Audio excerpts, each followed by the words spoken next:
제38대 뉴욕 한인회장 선거가 진강 단독 후보로 치러지게 됐습니다. 뉴욕 시민 7만 명 이상이 퇴거 통지를 받으면서 거리에 내몰릴 위기에 처했습니다. 윤석열 대통령이 오는 4월 말 미국을 국빈 방문한다고 블룸버그 통신이 전했습니다. 뉴욕시 차일드케어 센터들이 시로부터 지원금을 받지 못하고 있는 것으로 파악됐습니다. 이상은 TKC 뉴스데스크 오늘의 주요 소식입니다.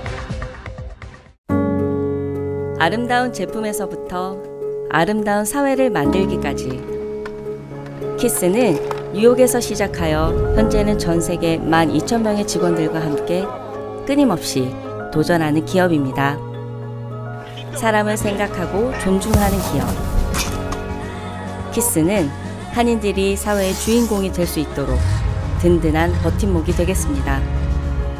글로벌 뷰티 기업 키스. 시청자 여러분 안녕하십니까? 2월 16일 목요일 TKC 뉴스데스크 첫 번째 소식입니다. 세대 간의 맞대결이 될 뻔한 제38대 뉴욕 한인회장 선거가 진강 단독 후보로 치러지게 됐습니다. 제38대 뉴욕 한인회장 선거관리위원회는 오늘 기자회견을 열고 강진영, 김광석 두 예비후보 서류 심사를 마친 결과 김광석 예비후보의 후보자 자격 증빙 서류 미비로 강진영 후보 단독으로 후보 등록이 완료됐다고 발표했습니다. 곽우천 선관위원장과 이상호 부위원장은 이날 선관위 임시사무소에서 김광석 예비후보가 등록 서류에 기재한 뉴욕 한인회 이사 경력과 커뮤니티 센터 건립위원장 경력이 증명되지 못해 원칙대로 후보 심사에서 떨어졌다고 밝혔습니다. 원칙에 따라서 또 한인사의 원칙을 지키지 않을 때 더욱더 분열이 되지 않을까 하는 생각에서 원칙에 충실하자라는 마음 하나로 그 결과가 나온 것으로 우리 위원들은 그렇게 생각하고 있습니다. 그래서 이 결과에 물론 만족하지 못한 부분도 있을 것입니다만은 그리고 한인사회의 화합을 위해서 꼭 이 결과를 함께 경청해 주시고 함께 하는 그런 우리 양 후보 진영이 되었으면 하는 게 제 바람입니다. 선관위는 15일 저녁 만장일치로 제4장 제20조 회장선거 출마 자격 6항에 의거 김광석 예비후보의 후보자 자격이 충족되지 않은 것으로 결정했습니다. 김 예비후보 측은 2017년에서 18년 당시 뉴욕 한인봉사센터 회장이었던 김 후보가 이사단체였던 KCS를 대표해 제35대 뉴욕 한인회 이사로 활동했다고 주장했지만 뉴욕 한인회 이사회 공식 기록에서 찾을 수 없을 뿐더러 KCS에서도 그 당시 이사로 활동했던 기록이 없는 것으로 나타났다고 선관위는 설명했습니다. 한인회에서 제출해준 서류에 KCS나 김광석 회장님의 이름이 없는 거를 저희가 2차례에 거쳐서 확인을 했고요. 또 저희 KCS에도 공식 공문을 보내서 2017년, 18년도에 KCS가 우리 김광석 회장님이 저희 기억으로는 2018년 12월 8일 날까지 아마 근무를 하신 거로 기억하고 있는데요. 그 이전에 한인회하고 연관져서 커뮤니티 멤버로 들어가서 활동을 한 기록을 저희가 요청을 했는데 활동을 한 기록이 없다는 회신을 받았습니다. 그래서 서류상으로는 김광석 예비 후보 측의 서류가 부합되기 때문에 저희가 5분이 어저께 논의를 해서 이렇게 결정을 짓게 됐습니다. 선관위는 17일자로 강진영 단독 후보를 공고하고 총회를 소집할 계획입니다. 제38대 선거관리위원회는 곽우천 위원장, 이상호 부위원장, 박윤용 간사, 김갑송, 이지혜 선관위원 등으로 구성됐습니다. 뉴욕시 주택위기가 극심해지면서 뉴욕 시민 7만 명 이상이 거리에 내몰릴 위기에 처했습니다. 코로나19 대유행에 따른 퇴거유예와 긴급임대료 지원 프로그램이 종료되면서 세입자들이 임대료를 제때 갚지 못하고 있습니다. 이에 따라 수천 명의 랜로드들이 세입자에게 퇴거 통지서를 제출하고 있으며 현재까지 뉴욕주 전체로는 10만 가구 이상이 퇴거 통보를 받은 것으로 확인됐습니다. 이는 지난 2020년 퇴거 비율의 2배 이상에 달하는 수치며 뉴욕시에서는 약 7만 명 이상이 거리에 내몰릴 위기에 처한 상황입니다. 퇴거 위기에 놓인 세입자들이 도움을 받을 수 있는 방법이 아예 없는 것은 아니지만 이들을 도울 수 있는 변호사가 충분하지 않다는 것 또한 큰 문제로 자리 잡고 있습니다. 법적 상담을 제대로 받지 못하는 세입자들은 혼자서 이를 해결하는 것이 쉽지 않기 때문입니다. 이에 따라 코로나19가 진정 기미를 보이고 있음에도 많은 인원들이 저렴한 렌트비를 찾아 뉴욕을 대거 떠나는 것으로 확인됐습니다. 윤석열 대통령이 오는 4월 말께 바이든 대통령 초청으로 미국을 국빈 방문한다고 블룸버그 통신이 보도했습니다. 블룸버그 통신은 어제 복수의 정부 소식통을 인용해 바이든 대통령이 윤 대통령의 백악관 국빈 만찬을 준비 중이며 시기는 4월 하순으로 예정돼 있지만 정확한 일시는 정해지지 않았다고 보도했습니다. 윤석열 대통령의 국빈 방문은 지난 2011년 이명박 전 대통령 이후 12년 만에 처음입니다.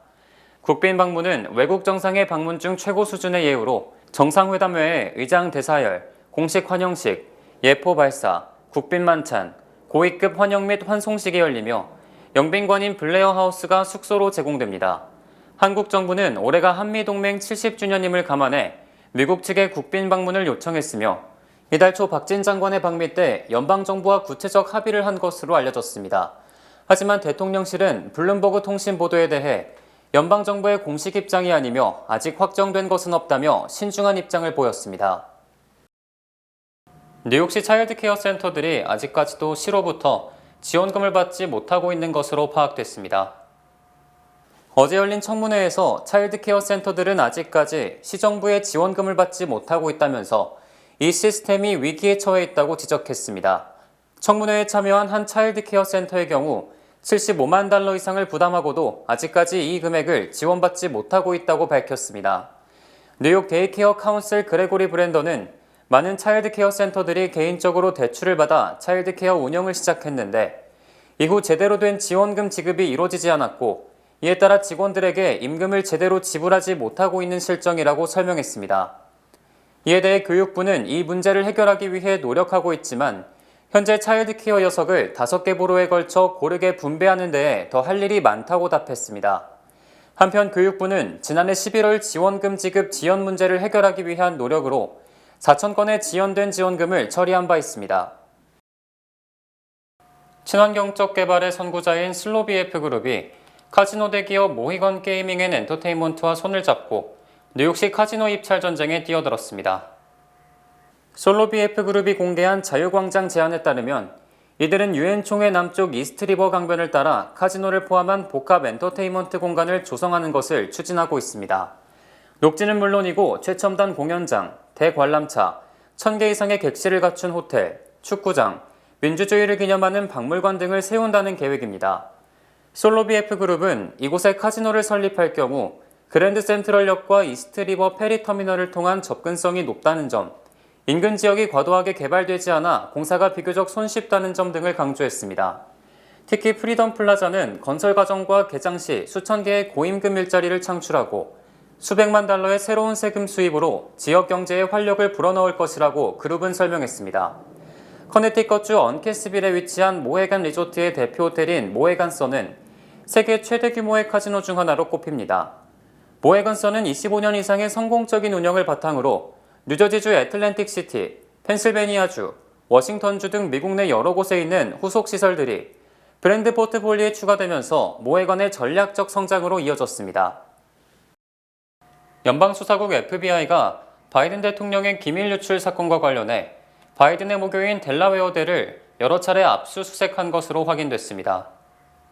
CNN은 FBI가 델라웨어대 캠퍼스 내 2개 장소에 대한 압수수색을 2차례 이상 실시했으며 아직 기밀 문서가 표시된 문건은 발견되지 않았다고 보도했습니다. FBI가 델라웨어대를 압수수색한 것은 델라웨어대가 바이든 대통령의 모교로 2012년 상원의원 시절 방대한 양의 문서를 대학 도서관에 기증했기 때문입니다. 특히 FBI는 바이든 대통령이 2012년 이후에도 부통령 재직 시절 등의 문서도 기증한 것으로 보고 기밀 문서가 포함됐는지를 확인 중인 것으로 알려졌습니다. 델라웨어대는 2012년 이후 1,850박스 분량의 문서를 기증받은 것으로 알려졌으며 바이든 대통령이 공직에서 물러난 뒤 2년 후부터 일반에 공개할 계획입니다. 이에 앞서 FBI는 워싱턴 DC의 바이든 개인 사무실인 펜 바이든 센터, 델라웨어주 월밍턴의 사저, 델라웨어 레호보스 비치의 별장 등에서 기밀 문서를 발견해 수사하고 있습니다. 현대자동차가 뉴욕 맨해튼 트라이베카에 화려한 신축 빌딩을 2억 7,350만 달러에 매입한 것으로 확인됐습니다. 본부가 확보한 매입 디드에 따르면 현대자동차가 델라웨어에 설립한 시보레이트 뉴욕 유한회사는 어제 맨해튼 트라이베카 시보레이트 스트릿의 8층짜리 빌딩을 벤바튼 그룹으로부터 2억 7,350만 달러에 매입해 어제 소유권 이전 등기를 마쳤습니다. 이 빌딩은 부동산 개발업체인 벤바튼 그룹이 1억 4,100만 달러를 투입해 대대적인 개보수를 통해 6층짜리 건물을 8층짜리로 개발한 것으로 건평이 11만 5천 스퀘어피트에 달합니다. 이 빌딩은 한때 트라이베카 필름 페스티벌 본부로 사용되기도 했으며 외관이 화려하고 통창으로 꾸며져 있습니다. 현대차 그룹은 이 빌딩을 사무실 및 쇼룸으로 사용할 것으로 알려졌으며 블룸버그 통신은 매입 금액이 2억 7,500만 달러라고 보도했으나 본부가 디드 확인 결과 2억 7,350만 달러가 정확한 매입 금액으로 확인됐습니다. 현대차 그룹은 12월 21일 가계약을 체결한 뒤 채 2달이 안 된 어제 클로징을 마쳤으며 매입법인의 수석 부사장 자격으로 김우주 씨가 서명했습니다. 지난해 한국이 미국으로부터 수입한 농산물이 사상 처음으로 100억 달러를 넘어섰습니다. 연방농무부는 지난해 한국이 미국에서 사들인 농산물이 100억 5천만 달러로 전년보다 2억 달러 늘어나며 사상 처음으로 100억 달러를 돌파했습니다. 한국의 미국산 농산물 수입은 지난 2013년 59억 7천만 달러에서 지난해 100억 5천만 달러로 10년간 68% 이상 증가했으며 연평균 5.3%씩 늘어난 셈입니다.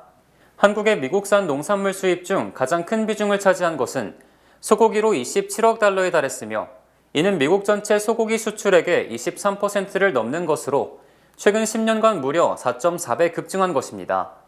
또 돼지고기가 6억 1천만 달러, 유제품이 5억 7천만 달러, 옥수수 5억 1천만 달러, 밀 4억 7천만 달러 등으로 집계됐습니다. 한편 미국산 소고기 수입은 한국에 이어 일본, 중국, 멕시코, 캐나다 등의 순이었습니다. 중국 정부가 코로나19 사망자가 8만여 명이라고 발표했지만 실제로는 100만 명 수준이라는 분석이 제기됐습니다.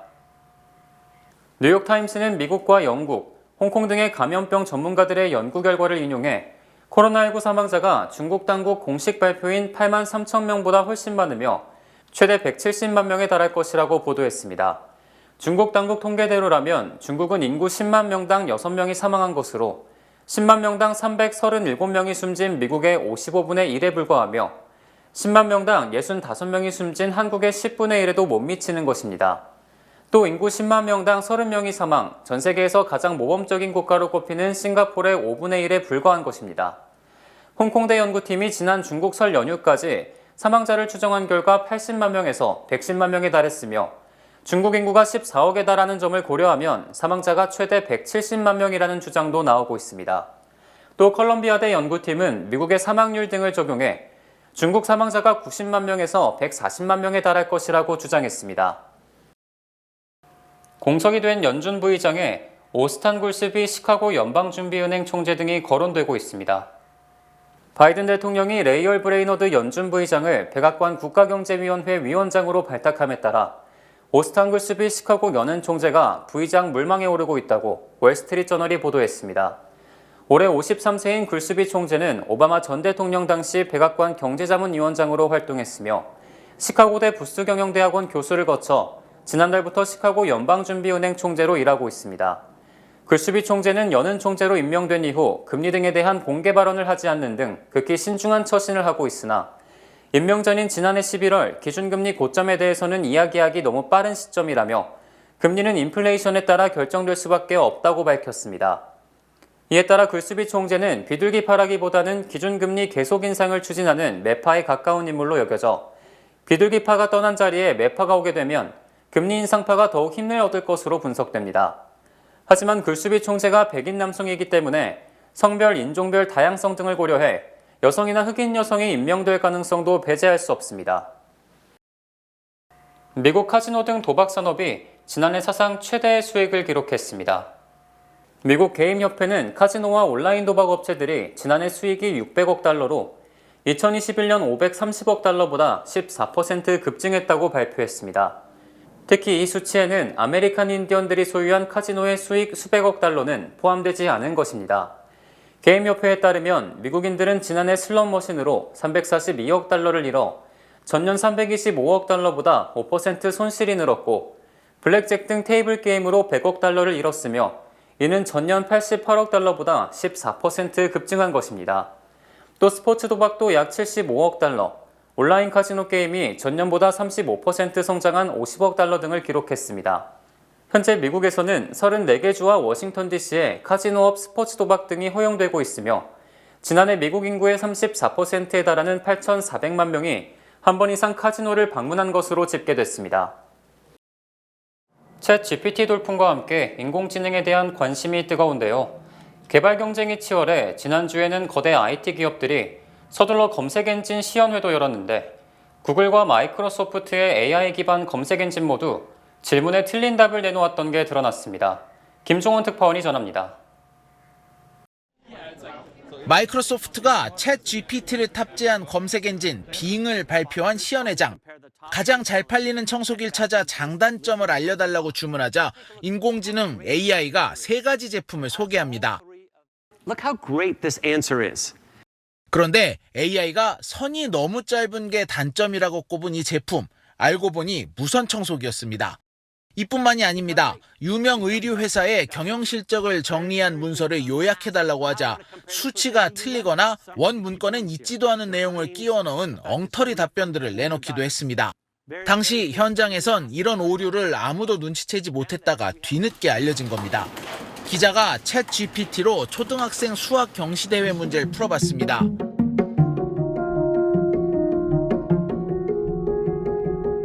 한글 문제를 정확하게 무슨 소리인지 알아듣고 영어로 이렇게 2차 방정식까지 써가면서 그럴싸하게 풀어나간 건 참 신기했습니다. 그런데 정작 정답이 35kg인데 234kg, 엉뚱한 답을 내놨습니다. 챗 GPT의 위기감을 느낀 구글이 부랴부랴 내놓은 AI 검색 엔진 바드도 마찬가지였습니다. 지난 8일 시연회 당시 우주 망원경과 관련한 틀린 답을 내놓아 망신을 당한 겁니다. AI의 신뢰성에 의구심을 품는 목소리가 나오는 가운데 챗 GPT 개발사의 설립 멤버인 일론 머스크가 AI의 위험성을 강력히 경고하고 나섰습니다. 머스크는 AI가 문명의 가장 큰 위험 중 하나라며 안전을 위해 규제가 시급하다고 주장했습니다. 뉴욕에서 SBS 김종원입니다. 주요 단신 전해드립니다. 지난주 신규 실업수당 청구 건수는 19만 4천 건으로 전주보다 1,000건 줄었으며 4주 이동 평균 청구 건수는 18만 9,500건으로 전주보다 500건 늘어났습니다. 지난 15일 서울 외환시장에서 원달러 환율이 하루에 12.8원 치솟으면서 1,282원으로 올해 최고를 기록한 데 이어 16일에는 또다시 상승 1,286.5원을 기록 1,300원대 돌파가 초입기에 들어갔습니다. 뉴저지주 의회가 매달 35회 이상 고속도로를 이용하는 운전자를 통근자로 간주, 통행료를 50% 할인해주는 방안을 추진합니다. 뉴저지 트랜짓 열차 정비사들이 4년 동안 임금 인상 등 고용계약도 없이 일하고 있다며 임금을 올려주지 않을 경우 파업에 돌입할 것이라고 경고했습니다. 지난해 5월 뉴욕시 버팔로의 슈퍼마켓에서 총기를 난사 10명을 숨지게 하고 3명을 다치게 한 19세 백인 남성에게 가석방 없는 종신형이 선고됐습니다. 어제 텍사스주 남부 국경 도시 엘파소의 한 쇼핑몰에서 괴한이 총기를 난사 1명이 숨지고 3명이 중경상을 입었습니다. 미국의 스파이 풍선과 관련 중국에 대한 제재에 나서자 중국이 미국의 방위 사업체인 로키드 마틴과 레시이온을 신뢰할 수 없는 기업이라며 제재 대상에 포함시켰습니다. 대부분의 SNS 업체들이 대마초 광고를 받지 않고 있는 가운데 일론 머스크가 인수한 트위터만이 어제부터 대마초 광고를 허용하기로 했다고 발표했습니다. 2월 16일 목요일 DKC 뉴스데스크 여기서 마치겠습니다. 시청해주신 여러분 고맙습니다.